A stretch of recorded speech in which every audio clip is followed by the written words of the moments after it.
नमस्कार। आज हम बात करेंगे नी रिप्लेसमेंट के बाद होने वाली इन्फेक्शन के बारे में। हम सभी जानते हैं कि नी रिप्लेसमेंट एक बहुत ही कामयाब सर्जरी है, परंतु इन्फेक्शन के कारण लगभग 1 से 2% लोग इस नी सर्जरी में फेल होते हैं, या यूं कहिए कि ये नी सर्जरी फेल हो जाती है।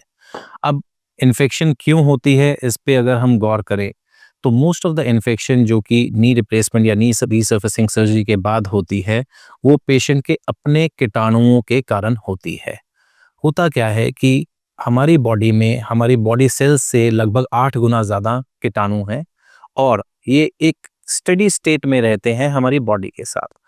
पर जब कभी भी कोई सर्जरी होती है और अंदर इम्प्लांट डाला जाता है, तो उस एरिया में इन्फेक्शन होने का खतरा बढ़ जाता है, स्पेशली उन पेशेंट्स में जिनकी अपनी इम्यूनिटी कम होती है। For example old age, diabetics, smokers, या बहुत ज़्यादा वेट या ओबीज पेशेंट्स। तो ज़रूरी ये है कि पेशेंट को सर्जरी से पहले प्रॉपरली ऑप्टिमाइज किया जाए, ताकि पेशेंट की सर्जरी अनइवेंटफुली चली जाए। इसके बावजूद भी 1% केसेस में कई बार इन्फेक्शन सारे प्रिकॉशंस लेने के बावजूद भी हो जाती है। उस सिनेरियो में उस इन्फेक्शन का अर्ली डिटेक्शन बहुत ज़रूरी है। कारण है उसका उसका कारण ये है कि इन्फेक्शन को हम 3 अलग-अलग हिस्सों में डिवाइड करते हैं, मतलब 3 प्रकार की इन्फेक्शन होती है। एक इन्फेक्शन जो कि जॉइंट रिप्लेसमेंट सर्जरी के विदिन 1 मंथ हो, मतलब कि आज सर्जरी हुई है और अगले 30 दिनों में अगर किसी भी पेशेंट को इन्फेक्शन हो जाए जो कि पस निकल रही है उस तरह से प्रेजेंट करे, या फिर प्रेजेंट करे विद फीवर, जख्म के भरने में तकलीफ, या फिर रेडनेस और स्वेलिंग, तो इन्फेक्शन को हम कहते हैं अर्ली पोस्ट ऑपरेटिव इन्फेक्शन। अगर इन्फेक्शन 1 महीने के बाद हो और अप टू 6 मंथ हो, उसको हम कहते हैं डिलेड इन्फेक्शन, और अगर 6 मंथ्स के बाद हो उसको हम कहते हैं लेट इन्फेक्शन।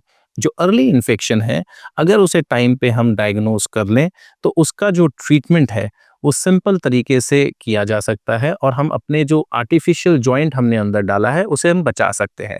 इस प्रोसीजर को हम शॉर्ट फॉर्म में डायर बोलते हैं। डायर में आप अंदर जाते हैं और पूरी इन्फेक्टेड टिश्यू को अच्छे से क्लीन करते हैं, निकालते हैं, और एंटीबायोटिक से लोडेड सीमेंट बीड्स अंदर डालते हैं, और उसके बाद एक स्पेशल पट्टी होती है जिसे हम नेगेटिव प्रेशर वूंड ड्रेसिंग बोलते हैं, उससे कवर करके विद लॉन्ग टर्म एंटीबायोटिक्स, जो कि इनिशियली 10 डेज में हम आईवी देते हैं और उसके बाद हम कन्वर्ट कर सकते हैं ओरल एंटीबायोटिक्स में। एंड इस प्रोसीजर के बाद लगभग लगभग 90% पेशेंट्स अर्ली इन्फेक्शन से जो ग्रसित होते हैं उनका जॉइंट बच जाता है। अनफॉर्चुनेटली अगर पेशेंट को डिलेड इन्फेक्शन हो या लेट इन्फेक्शन हो, उस केस में जो कीटाणु है वो इम्प्लांट के पीछे एक बायोफिल्म बना लेता है। ये अगर हम इम्प्लांट देखें, मेटल इम्प्लांट, इसके पीछे पीछे के सरफेस पे कॉलोनी बनाता है बैक्टीरिया। वो कॉलोनी एक तरह से मैं अगर सिमिली दूं, is like a terror camp. जैसे कि टेररिस्ट बॉर्डर के उस पार अपने कैंप्स में प्रोलिफरेट करते हैं और फिर मौका पाते ही अटैक करते हैं, उसी प्रकार से डिलेड और लेट इन्फेक्शन में जो बैक्टीरिया है वो एक बायोफिल्म या कॉलोनी बनाता है इम्प्लांट के अराउंड, और धीरे धीरे से अपने सोल्जर्स या बैक्टीरिया जॉइंट में भेजता रहता है, जो लो ग्रेड इन्फेक्शन के तौर पे प्रेजेंट करते हैं। लो ग्रेड इन्फेक्शन किस तरह से प्रेजेंट करती है? ये इन्फेक्शन प्रेजेंट करती है या तो कोई जख्म के अराउंड स्वेलिंग हो जाए, या जख्म में से कोई पस है, या फिर अगर स्वेलिंग और पस नहीं भी हो रही है तो धीरे धीरे धीरे धीरे पेशेंट का पेन बढ़ रहा है। पेन इसलिए बढ़ता है क्योंकि ये जो लो ग्रेड इन्फेक्शन है, ये इम्प्लांट के पीछे हड्डी को धीरे धीरे खाना शुरू कर देती है और इम्प्लांट धीरे धीरे लूज होता है। जब भी कभी किसी पेशेंट को इस तरह की स्थिति बनती है, उस केस में ये ज़रूरी है कि हम एक प्रॉपर हाईली स्पेशलाइज्ड सेंटर, जो कि इन्फेक्शन में रूटीनली डील करता है और इंटरेस्ट के साथ पूरी टीम वर्क के साथ काम करता है, वहां कंसल्ट करें। ये जानना बहुत जरूरी है कि जॉइंट रिप्लेसमेंट के बाद इन्फेक्शन होना अपने आप में एक बहुत ही डेंजरस कॉम्प्लिकेशन है, और इसका appropriate treatment it requires specialised skills and specialised infrastructure. ऐसी टीम में जब आप पहुंच जाते हैं तो आपको पूरा इवैल्यूएट किया जाता है। इवैल्यूएशन में बड़े सारे टेस्ट रन करते हैं, जिसमें हमें ये पता चलता है कि अगर कोई कीटाणु है तो वो क्या है, वो किस एंटीबायोटिक के प्रति सेंसिटिव है। अगर कीटाणु नहीं है तो क्या इम्प्लांट लूज है, इम्प्लांट लूज नहीं है, कितना बोन बचा है या नहीं बचा है। ये सारा इवैल्यूएशन होने के बाद पेशेंट का एक सर्जिकल प्लान बनता है।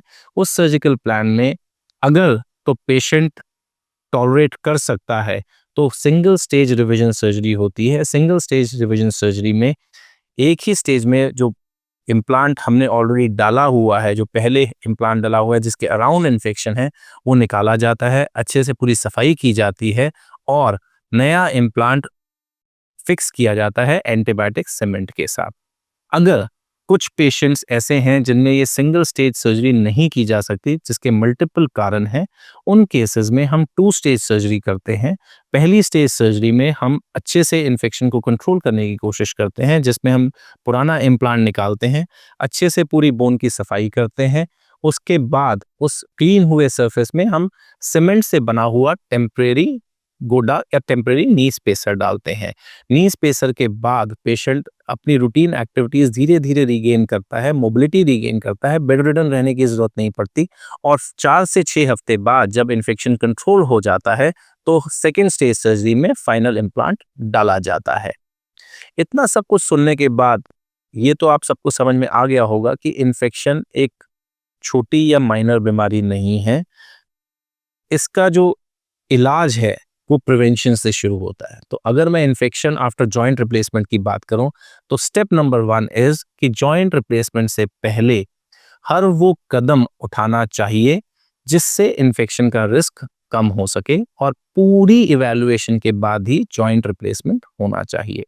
लिटरेचर में, वर्ल्ड नॉलेज में जितनी भी नॉलेज हमें पता है, सब कुछ पता है, उसके हिसाब से बड़े क्लियर कट गाइडलाइंस हैं कि कब जॉइंट रिप्लेसमेंट डिले होना चाहिए, कौन सी दवाइयां बंद होनी चाहिए सर्जरी के दौरान या सर्जरी के पहले और किस तरह की बीमारियों का किस तरह का कंट्रोल होना चाहिए। अगर मैं एक एग्जांपल दूं, लेट से कोई पेशेंट डायबिटिक है तो उसमें HbA1c एक 3 महीने वाली जो शुगर लेवल है वो 8 से कम डेफिनेटली होना चाहिए, आइडियली 7.5 से कम। इसी तरह के बड़े सारे और पैरामीटर्स हैं क्योंकि इन्फेक्शन सिर्फ कीटाणु होने से नहीं होता, इन्फेक्शन के मल्टीपल फैक्टर्स होते हैं और उसमें से सबसे इंपॉर्टेंट फैक्टर पेशेंट की अपनी स्ट्रेंथ, अपनी इम्यूनिटी भी होता है जिसको इंप्रूव करना जरूरी है प्राइमरी सर्जरी के बाद। अगर सर्जरी के बाद ये सब कुछ करने के बावजूद भी इन्फेक्शन हो जाए तो नेक्स्ट बेस्ट स्टेप इज कि हम उसको जल्दी से जल्दी डिटेक्ट करें और उसका इलाज एक ऐसे सेंटर में करें जो कि हाई वॉल्यूम इन्फेक्शन ट्रीट करता है ताकि सारे प्रोटोकॉल के हिसाब से वो ट्रीटमेंट हो सके। इसके बावजूद भी, ये सब करने के बावजूद भी 1 से 2% हमारे पेशेंट्स ऐसे होते हैं जिसमें इन्फेक्शन कई बार कंट्रोल नहीं हो पाता और अल्टीमेटली उनकी सफरिंग प्रोलॉन्ग करती है।